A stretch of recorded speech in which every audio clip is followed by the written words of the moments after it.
दोस्तों नमस्कार। आपका हमारे YouTube चैनल में स्वागत है। आज का मेरा विषय है कि जब वर और वधू की शादी होती है तो उस समय कुंडली मिलान किया जाता है और कुंडली मिलान का कितना महत्व है इसके ऊपर हम प्रकाश डालने जा रहे हैं। उम्मीद है आप इसको ध्यान से सुनिएगा। जैसा कि आप सभी जानते हैं कि आज जोड़ियां बनाने में कुंडली मिलान करना ज़रूरी नहीं माना जाता, लेकिन इस प्रकार कई बार अनजाने में ऐसी भी जोड़ियां बन सकती हैं जो हर प्रकार से जीवन में दुखों का सामना करते हैं। इन्हीं में एक है वर वधू की कुंडली में नाड़ी दोष का होना। हम यहाँ आपको बता रहे हैं क्या है नाड़ी दोष और किस प्रकार यह वैवाहिक जीवन की शुभता या इसमें अशुभ स्थितियाँ पैदा करता है। जैसा कि आप सभी जानते हैं कि भारतीय ज्योतिष में वैवाहिक जीवन का भविष्य नक्षत्र मिलान के द्वारा जाना जाता है।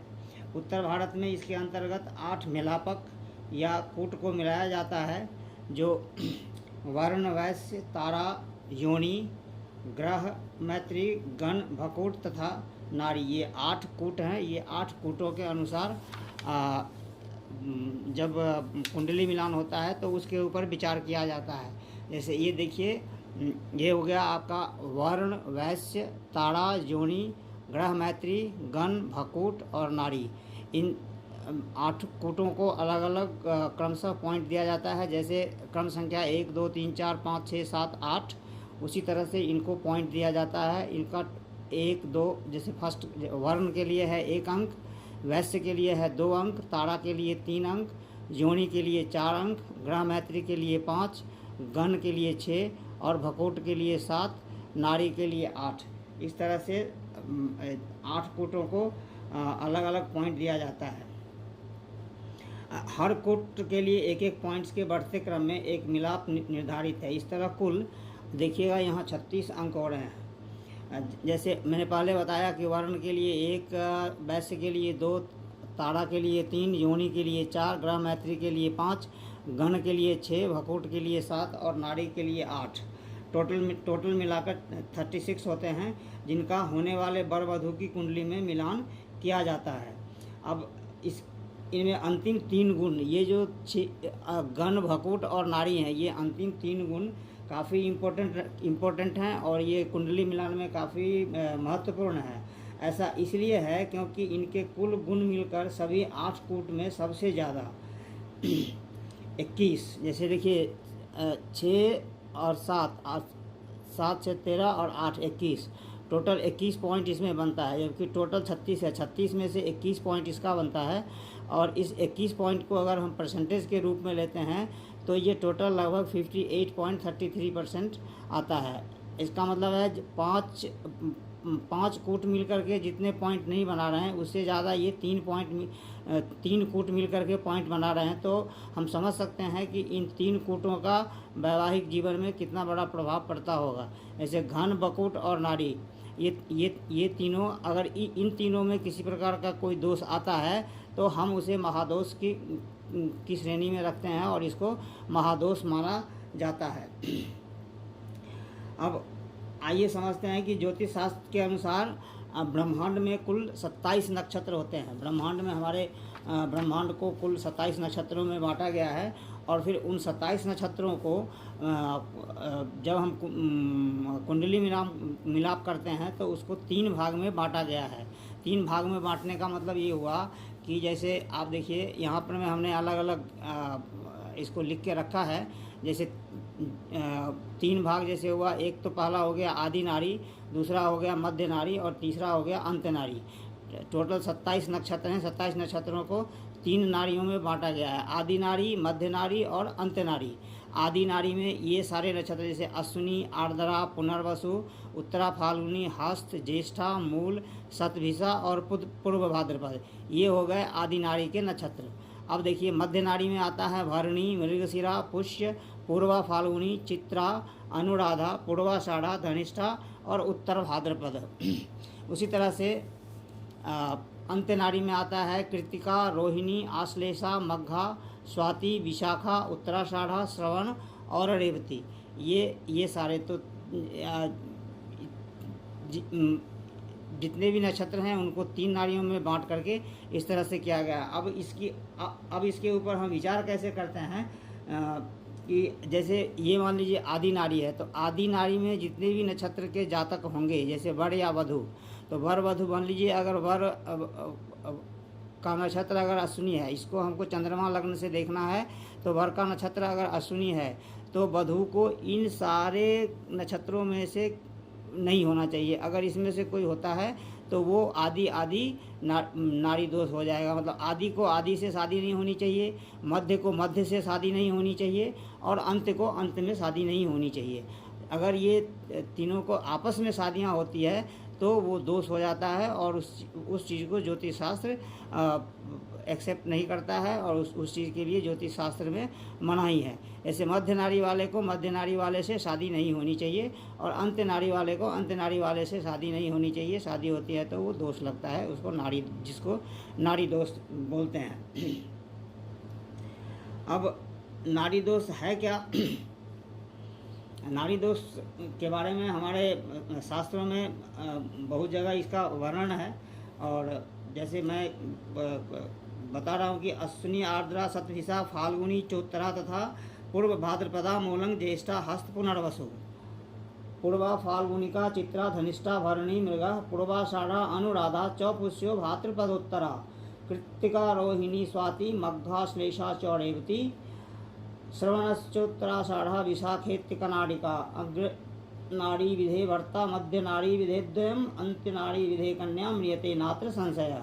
इसका मतलब ये हुआ कि अश्विनी आर्द्रा पुनर्वसु उत्तर फाल्गुनी, अश्विनी आर्द्रा पुनर्वसु उत्तर फाल्गुनी हस्त ज्येष्ठा मूल शतभिषा और पूर्व भाद्रपद ये आदि नाड़ी हैं, और भरणी मृगशिरा पुष्य पूर्वा फाल्गुनी चित्रा अनुराधा पूर्वाषाढ़ा धनिष्ठा और उत्तरा भाद्रपदा ये मध्य नाड़ी के अंदर में आते हैं। और उसी तरह से अंत नाड़ी के बारे में हमने यहाँ लिख दिया है। तो ये 3 भाग में जो बांटा गया है।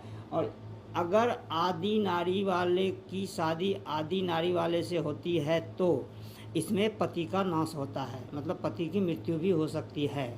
अगर मध्य नाड़ी वाले को मध्य नाड़ी वाले से शादी होती है और मध्य नाड़ी दोष होता है तो उसमें वर कन्या दोनों की मृत्यु होती है। और अंत नाड़ी वाले को अगर अंत नाड़ी वाले से शादी होती है तो केवल कन्या का मरण होता है। ऐसा ज्योतिष शास्त्र में माना गया है, और कई पुराणों में भी इस चीज़ का वर्णन किया गया है। जैसे नाड़ी दोष का प्रभाव तो हमने आपको बता ही दिया। नारद पुराण के अनुसार, नारद पुराण इसके बारे में जो बताता है, नारद पुराण के अनुसार भले ही वर वधु के अन्य गुण मिल रहे हों, लेकिन अगर नाड़ी दोष उत्पन्न हो रहा है तो इसे किसी भी हाल में नकारा नहीं जा सकता है, क्योंकि यह वैवाहिक जीवन के लिए बेहद दुर्भाग्यपूर्ण होता है। ऐसे रिश्ते या तो नर्क समान गुजरते हैं या बेहद दुखद हालातों में टूट जाते हैं, यहाँ तक कि जोड़े में से किसी एक की मृत्यु भी हो सकती है। तो ये आपका नारद पुराण के अनुसार ऐसा कहा गया है। और बारह मिहिर के अनुसार अगर वर वधु की कुंडली में आदि दोष हो तो उनका तलाक निश्चित है। आदि दोष मतलब अगर वर वधु की कुंडली में आदि दोष लगता है, ये हुआ आदि दोष। मतलब इसमें से अगर किसी की शादी इसी में होती है, ये जो 9 नक्षत्र हैं, ऐसे मान लीजिए कि वर का नक्षत्र अगर अश्विनी है और वधु का आर्द्रा है, जैसे वर का अगर पुनर्वसु है या वधु का अश्विनी है या इंटरचेंज, इसमें से कोई भी अगर होता है, आदि में अगर शादी होती है तो वो शादी में तलाक होना निश्चित है। इसी प्रकार अगर मध्य दोष होता है, मध्य दोष मतलब जैसे भरणी को मृगशिरा से शादी, मृगशिरा को पुष्य से शादी, पुष्य को भरणी से शादी, चित्रा को पुष्य से शादी, मतलब ये इसमें आपस में अगर शादियाँ होती हैं तो उसको मध्य नाड़ी दोष या मध्य दोष कहते हैं। इसमें इसके होने पर में दोनों की मृत्यु हो सकती है, मतलब वर और वधु दोनों की मृत्यु हो सकती है। उसी तरह से अगर अंत नाड़ी का दोष अगर लगता है तो अंत नाड़ी के दोष होने पर में इसमें आपका केवल कन्या का मृत्यु निश्चित है। और अगर किसी कारण से बच भी जाता है तो जीवन काफ़ी दुखमय होता है और सामान्य से अधिक कष्टदायक होता है। तो ये हुआ नाड़ी दोष के प्रभाव। अब नाड़ी दोष के प्रभाव के लिए आदि दोष में जहाँ पति की मृत्यु हो सकती है मध्य दोष में पति पत्नी दोनों के लिए मृत्यु कारक होता है। और अन्य दोष, अंत्य दोष मतलब ये अंत्य दोष हुआ, अंत्य दोष में पत्नी की मृत्यु का कारक बनता है।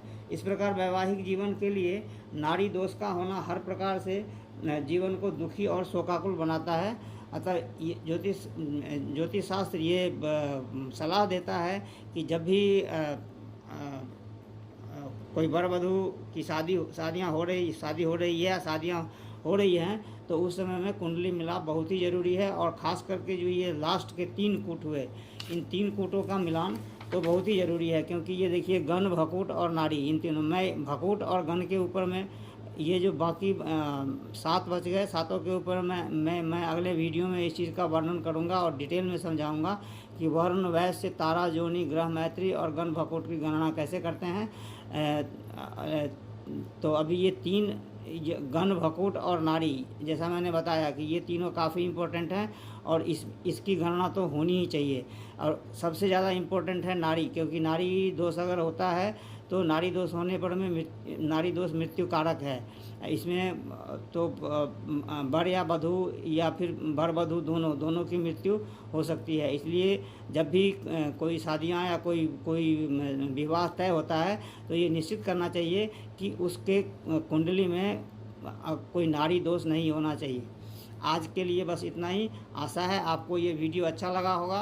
अगर आपको ये वीडियो अच्छा लगा है तो आप प्लीज़ इसको सब्सक्राइब कीजिए, फॉरवर्ड कीजिए और शेयर कीजिए, ताकि मुझे इसके लिए प्रोत्साहन मिले और मैं फिर दूसरा वीडियो उतने ही उत्साह से आपके सामने प्रस्तुत कर सकूं। अगर आपको इसमें कहीं कोई शंका हो तो आप मेरे लिंक में दिए हुए फ़ोन नंबर के ऊपर में आप फ़ोन करके इसके बारे में आप और अधिक स्पष्ट जानकारी ले सकते हैं। मुझे खुशी होगी कि मैं आपका फ़ोन रिसीव करके आपके फ़ोन का या आपके व्हाट्सएप मैसेज का सही उत्तर दे सकूं। आज के लिए बस इतना ही। नमस्कार।